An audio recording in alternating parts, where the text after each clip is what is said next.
So a lot of YouTubers that teach you how to sell on Etsy, they have these cute little printers and they tell you how you can make $100 listing on Etsy. Well, this guy has industry grade machines in the background because I don't deal with printers this size because that's not enough for me to fulfill all the orders that I have. So if you want to get out of your room, if you want to get out of your garage and start thinking about your business in a much serious sense, not just making $100 a day, but what about $1,000 a day? What about $70,000 a month? If you want to know how to make listings that generate that kind of revenue, make sure to watch this video because I'll take you to step by step exactly how I post my listings in order to run a shop like this, because it takes a very specific attention to detail in order to have high selling listings. So if you want to give your listings, your items the best shot it possibly can have, make sure to watch this video and don't forget to subscribe.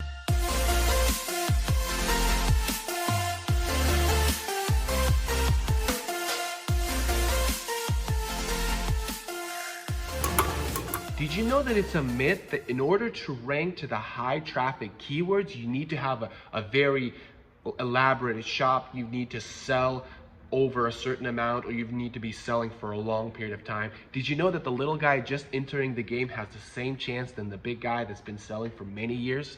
So let me show you on the computer my bandana listing, how I put it together. Okay, so first things first, here we are.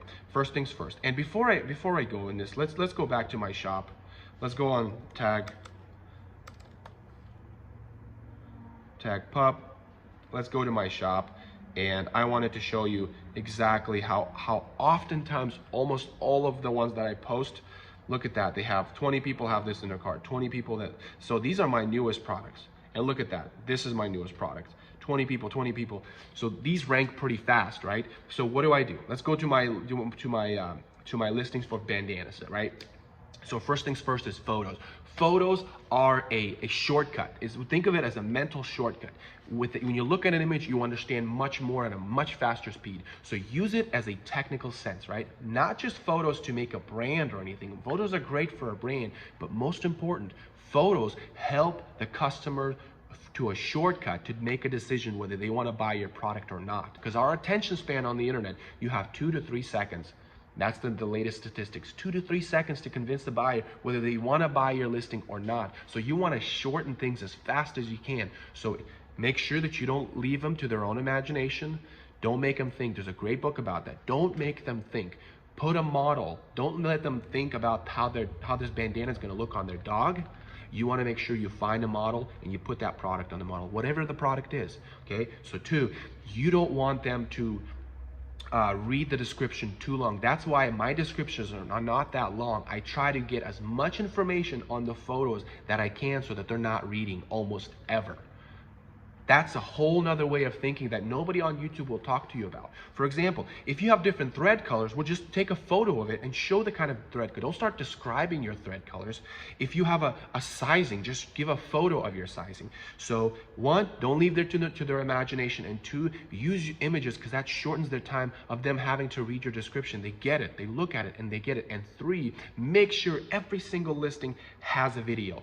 Don't be like the next grandma that doesn't know how to make a listing, how 90 or 80% of the people on Etsy fail because they don't have a video. It's really simple, guys. Everybody has a phone. There's so many different apps that edits things for you. Get a little rotating thing from Amazon for 40, 50 bucks and use that for every single listing. Just record it, literally a 5-minute video, and take snapshots, make it jump cuts, and boom, you got a video. Do that on every single listing. That's going to give you the best shot, because remember, you want a shortcut, mental shortcut. Images and videos are mental shortcuts. They're not just for brand purposes, they're technical reasons. So I put a lot of emphasis on photos, and that's what helped me to increase my conversion, increase my click-through rate, because my thumbnail speaks so much more.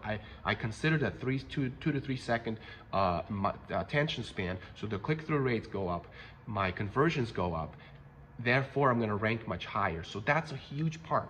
Okay, let's go on the title. Title is a little bit controversial because Etsy would prefer to you, and actually write that in there on their websites, saying, hey, we would prefer for you to keep a shorter a title, which I get it. They want to have a more humanity to it.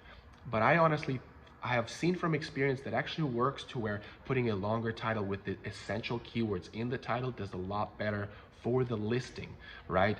And it really appeals to the algorithm. And sometimes appealing to the algorithm is better than just appealing to a certain amount of keywords really well. I feel like applying yourself to more keywords, more opportunities is sometimes better than just given just a slightly better shot for a little bit amount of keywords. So I've posted over 500 listings in the past 3 years of me being involved with Etsy, because I used to work for a company that's all my job was: design a product and post it. And I've seen it over and over again that for longer titles work a lot better. So, but I have noticed that Etsy considers the first set of keywords a lot more than anything else in the title. So make sure that the first set of keywords have the most descriptive things. So in this case, it's personalized, embroidered, plaid, dog, bandana, right? So that's it, right? And then later on, Etsy will test that first and foremost. That's the first thing it's going to test. So make sure that your listing will satisfy that first set of keywords. But you also have to know that people write that title differently, or that thing in the search or in the search engine, they write it differently. They don't always write plaid dog bandana. They might write lumberjack dog bandana. They might write flannel dog bandana. So there's different words that they use. And so you want to give the opportunity in the title for other people to find your product, because they're going to be just as satisfied as the plaid bandanas, or as the flannel bandana, or as the buffalo plaid bandanas, right? People describe, especially in the fabric space or in the print space, people describe certain colors and certain designs differently. That's why I slightly disagree with Etsy, and I've seen that proven over and over. So in the title, that's one of the most important things. Now, let's keep moving down.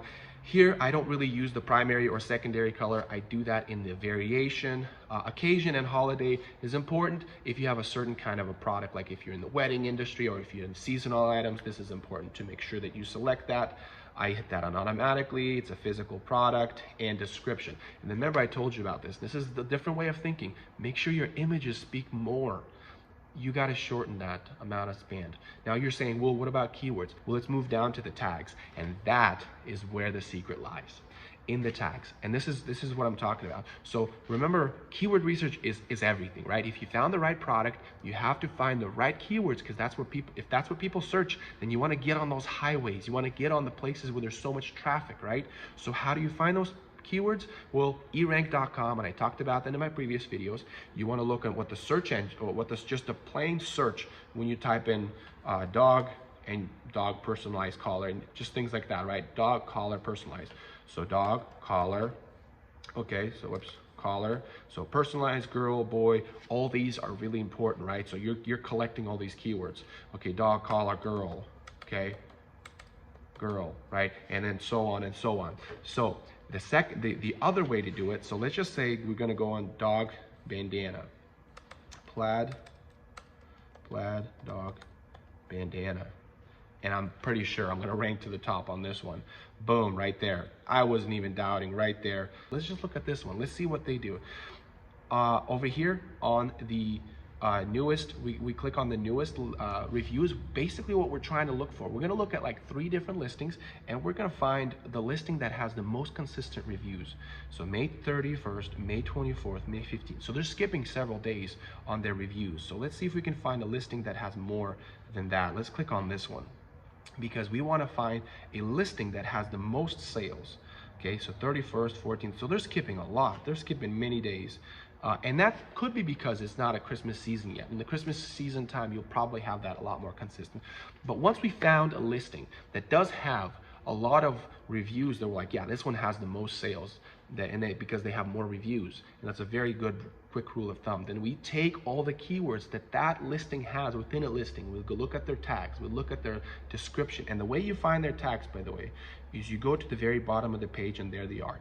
Etsy doesn't show you all of the tags, but they show you some of the tags. You want to copy all these tags, create a list, look in their description, create a list, put any keyword that you haven't put in that list, make sure you add that to a list. Make sure obviously you look at their titles. Any keyword that you haven't added to your title, or haven't added to your listing, make sure you add that to your listing. So now you have a list of keywords, and this is where the magic happens. You go back to your tags and you start filling in your tag library. Don't ever repeat keywords, right? This is very important because you're taking up space for a keyword that could be potentially there. This little block only allows you to do 20 characters, and space is a character, right? And so they only allow you to do 13 of these blocks. So make sure that you be very conservative in terms of keywords. So you want to add custom dog bandana, embroidered scarf, personalized pet. So I'm not using dog, I'm using pet this time.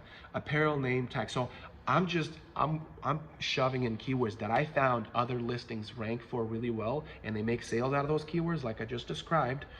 And I'm adding that into these. I think there's only one dog here and maybe a dog somewhere else. No, I actually done a good job in terms of that. So make sure that you don't repeat keywords, because then you rank for a lot more keywords, more than any of your competitors. And I see this over and over and over. That's why I make more sales. Now, I rank better for the top keywords like dog bandanas, but I rank for more of those kind of keywords, which means I make more sales than my competitors. It gets better. Make sure your prices are fair.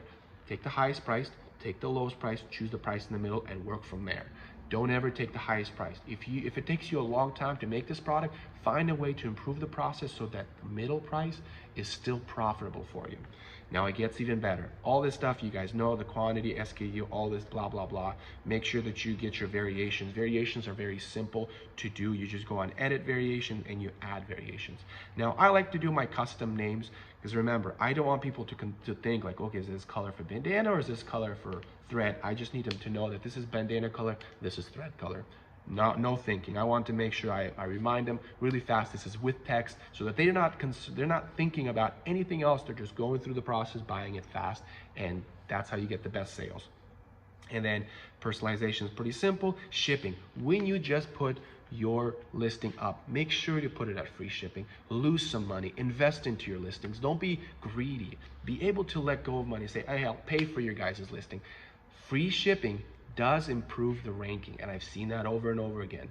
Free shipping helps with ranking. Now, when you get to the top page and you're making sales, you can charge them for listing, and I haven't seen any listings drop because of that. But free shipping does help it move up the scale. And then processing time. Over and over again, I'm going to remind you guys, processing time needs to be as short as possible. People are busy. They forgot. They're like, the thing is tomorrow or the next week. They just need to buy it right now and hopefully arrive by a certain time. If you can shorten the production time, that is going to be one of the biggest elements for ranking. And that's it for how I make my listing. So if this video was helpful, make sure to thumbs up, subscribe, hit the bell notification. That's how I do my bell.